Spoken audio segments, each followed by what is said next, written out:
dito sa ating channel na puro kalokohan ba. Hindi naman channel na maaari yung kapulutan ng diskarte at idea sa mga buhay-buhay habang tayo ay nakamotor o naka 4 wheels. Mga katropa, itong pag-uusapan natin ay yung tungkol lang na wala lang ba, kwento ko lang sa inyo nung una akong mapadpad dito sa Maynila, na as in para tayong mga lang ba, napakasimpleng nilalang lang, simpleng tao. Ano man tayo, galing tayong laki tayong probinsya, bago talaga tayo dito sa Maynila ba, pati sa klima. Dahil kung mainit sa Mindanao, dito malingsangan. So unang salta ko dito mga katropa, kasi actually yung mga magulang ko nandito. That time nandito sila, noon dito sila nagtrabaho.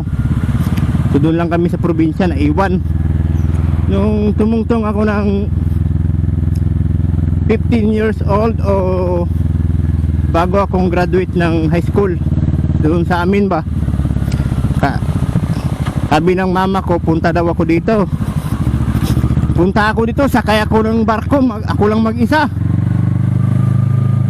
Then pagdating ko doon sa barko, sakay na ako, biyahe na ako. Sobrang saya ko kasi first time kong sakay ng barko ba. Kaya nasa Maynila na ako mga katropa. Nakita ko na yung mga naglalaki ang building talaga ba. Grabe. Mga building na. Yun na, nasundo na ako ng mama ko, uwi na ako doon sa amin. Sa bahay namin sa Quezon City. So ayun, that time may cellphone si mama ko na maliit pa ba na grabe, sabi ko sa iyo mga katropa, first time ka-cellphone ako, hawak ako, wala na akong bitawan yung cellphone na yun, kung ano lang pinipindot-pindot ko noon. Ay napaka ko noon talaga, yung ignorante. Ignorante ba? Hindi naman sa ignorante. So kumbaga parang masaya lang kay nakagamit ako ng cellphone, ganun. Tapos ang nakakatawa dito sa akin mga katropa, pag ako may lakad, kahit bago pa lang ako dito sa Maynila, gusto kong gumala talaga ba sa pasyal. Si mama ko napasok man yung sa umaga, hapon na o gabi na uwi, ako na lang mag-isa. Tapos sabi ko sa mama ko, mapunta ako dyan sa trabaho mo, hintay kita sa labas, ganun ba. Maniwala kayo mga katropa, Quezon City, Commonwealth papuntang Pasig, nilakad ko lang yan. Hindi naman ako marunong pa sa mga lugar-lugar, kaya hindi ko alam kung anong jeep ang sasakyan ko, no? Mga panahon na yun. Lakad ko na yan siya mga katropa. Sabi ko sa inyo mga katropa, nakarating ako ng Pasig, lakad lang, pero ang mama ko wala na doon, nakauwi na sa sa bahay namin. Ay nako, patay na. Sakay na naman ako, sakay, lakad na naman ako pauwi. Saktong-sakto mga katropa, nakauwi ako sa bahay namin. Bali, umalis ako sa bahay namin noon mga alas 5 ng hapon para hindi mainit maglakad ba. Tapos nakarating ako doon sa Pasig mga alas 9. Ang out kasi ng mama ko noon, sakto alas 9 o 4 na oras ako naglakad. Talagang nilakad ko lang talaga, tuloy-tuloy lang. Tapos nagtaka ako mga katropa, wala na si mama ko doon, nakauwi. Nag-text sa akin, nakauwi na ako sa bahay. Nako, dilakad na naman ako pa uwi. Madaling araw na ako nakarating ng bahay, dahil para hinto ko na, puro pahinga na ako noon. Para akong pulubi noon ba. Para akong nasaag ako doon dito sa Maynila. Pero actually guys, sa mga nangyari na yun, marami akong natutunan, marami akong nasaksihan sa kalsada ba, yung mga buhay ng mga kababayan natin dyan sa kalsada lang sila nakatira ba. Akala ko hindi na siya abante. So ayun, nakita ko yung mga hanggang ngayon naman talagang nakikita natin yung mga buhay ng mga kababayan natin na sanay na nasa kalye na katira ba. Yun. sabi ko sa sarili ko, swerte pa pala tayo, kami. Kahit na mahirap lang din tayo, masasabi mo na meron pa talagang mas nangangailangan o mas mahirap sa atin na talagang kailangan ng pansin ba. Oo, kasi sa bagay yan naman sila ay talaga tinutulungan, binibigyan ng lugar. Kaso ayaw man nila mag-alis dyan sa lugar nila talaga kung saan sila nasanay na dyan na rin kasi ang kanilang yung kanilang hanap buhay ba. Wala tayong magawa dyan. So ang magawa lang natin yung mabigyan sila ng kaunting tulong, ganun lang. So ako, yun ang plano ko sa buhay ko mga katropang, tumulong din sa kapwa. Balang araw sa ngayon talaga wala pa akong kakayahan na magbigay ng talagang malakihang tulong ba. Ang kaya ko lang sa ngayon talaga yung mapakunti-kunti lang. So may mga naano tayo kasi wala naman yung video, hindi ko naman binidyo yun. Yan. Hi. Sabi ko sa inyo yung mabalik tayo dun sa galing akong Maynila, Pasig, lakad ako. Pagdating ko sa bahay mga katropa, para akong pulubi ba na taong rasa, sobrang dungis ko, ang dumi ng paa ko, pagod na pagod, gutom pa dahil bagong salta sa Maynila, alam mo naman tayong mga probinsyano di. Minsan kasi naiilad tayo ng kapwa natin, naiilad ba, naluluko ba.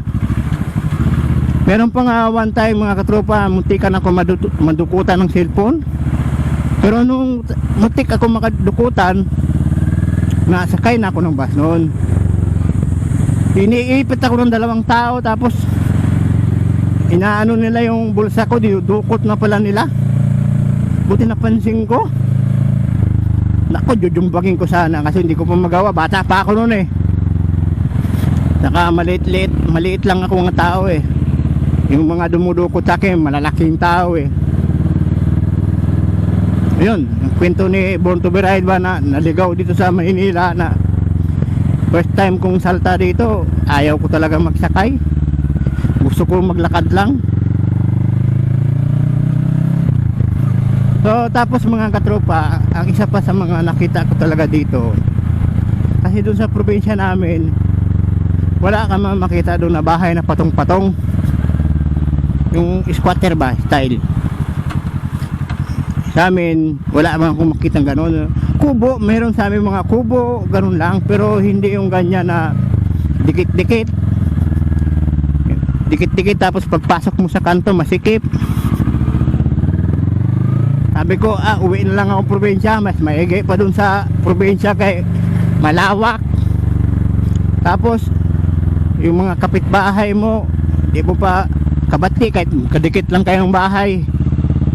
Yung ganun, samantalang sa amin, kahit purok-purok yung distansya yayain ka pa, kain ka dito, kain. Yung ulan dito, bulad. Ganun. Dito sa ay nako, walang pansinan, lalo na pagka masarap ang pag-ulam nila, ay nako, kumain ka iyo, bumili ka iyo. Anong ba, wala dito, siguro hindi naman lahat, may mga ibang din na hindi ko naman nila lahat, pero mostly ganon mga katropa, talagang kanya-kanya. Okay, right, no? So I miss my hometown, promise. Soon makakauwi rin tayo doon. Kasi sa ngayon mahirap magbiyahe, kailangan maswab test ka pa. Yun. Ay nako, nagre-record pa ba ako mga katrop? Tingnan natin. Nagre-record pa mga katrop pa. Yan, so actually mga katropa, nung wala pa akong motor, kung nangangarap pa lang ako ng magkamotor, doon pa lang sa probinsya talaga, wala sa isip ko na magmumotor ako ba, magkaroon ako ng motor.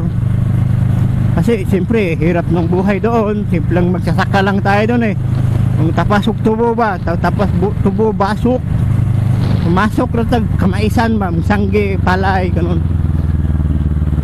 Nung napadpad ako dito sa Maynila talaga, siguro after mga 1 year, so doon nagsimula na mangarap ako ng sarili ko, akin. So matagal-tagal pa.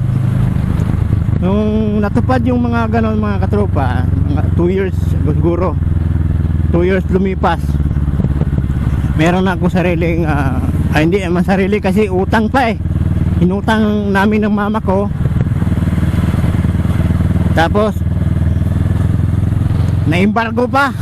Na-embargo. Trabaho ako nun sa Arsicola. Tapos nasama ako sa mga grupo-grupo, mga rider ba. Nako, rides kami sa Quezon City. Tapos uwi na gabi, puyat na, hindi na ako nakapasok sa trabaho. Ayun, wala na akong trabaho, na-embargo yung motor. Ay nako, yan tagang pinto mga katropa, no. Marami pa tayong istoryahan mga katropa ba, yung kwentuhan ba mga katropa. So starting ngayon, yung mga kwento-kwento natin na masaya, yung mga throwback ba kumbaga, ating balikan. At ang sarap kasing balikan mga katropa, yung halimbawa nagsisimula ka pa lang mangarap, tapos na ano mo yung nakuha mo, nakamit mo yung pangarap mo, no?